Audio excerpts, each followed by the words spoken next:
Bismillah ar-Rahman ar-Rahim. In the name of Allah, most merciful, most compassionate. Alhamdulillah, wassalatu wassalamu ala rasulillah. My brothers and sisters, the topic for tonight is interesting. The topic is really about looking at wealth and materialism from an Islamic perspective.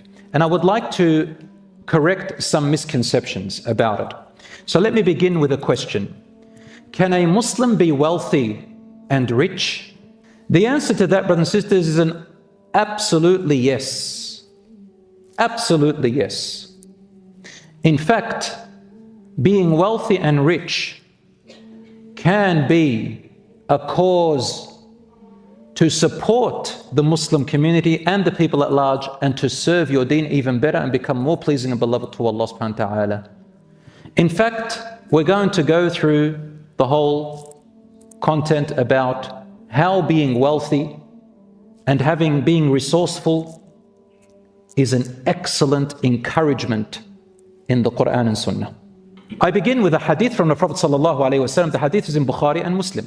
He said, اليد العليا خير من اليد السفلى وابدأ بمن تعول وخير الصدقة ما كان عن ظهر غني ومن يستعفف يعفه الله ومن يستغني يغنه الله.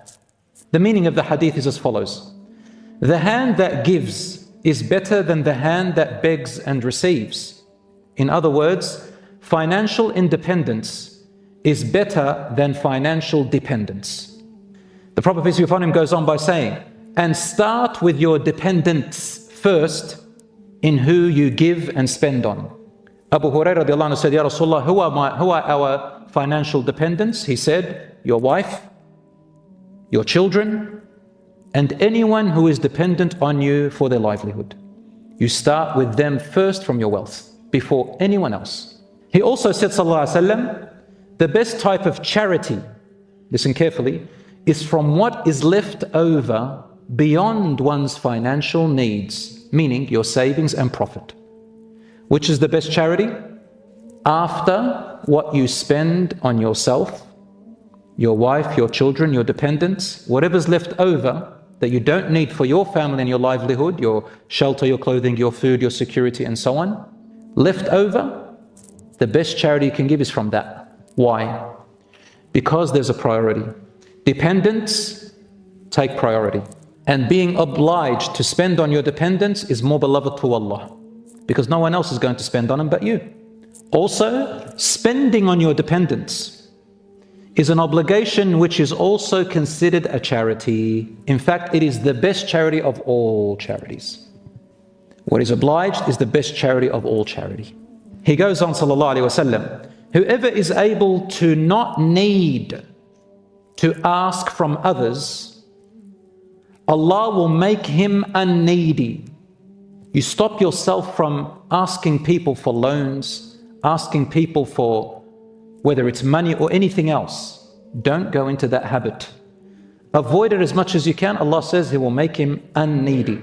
Then He says, whoever is satisfied with what they have, Allah will bless their wealth and their wealth will increase.